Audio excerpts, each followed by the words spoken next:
Hey guys, I'm Anna, and today I'm going to show you how to log into your Venmo account. This video is going to be a step-by-step tutorial.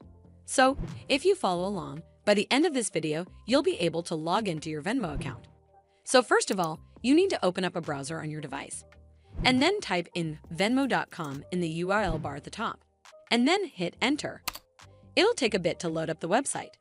And once you're on this webpage, click on this login button right over here.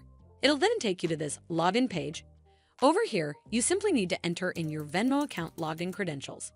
As you might already know, that passwords are case sensitive, so make sure that your caps lock key is turned off.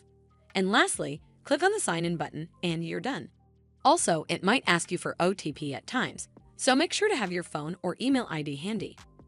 Well, that's how you log into your Venmo account. I hope you found this video helpful. And if you did, make sure you give it a thumbs up to see more videos like this, and don't forget to hit that subscribe button. We'll see you in the next one.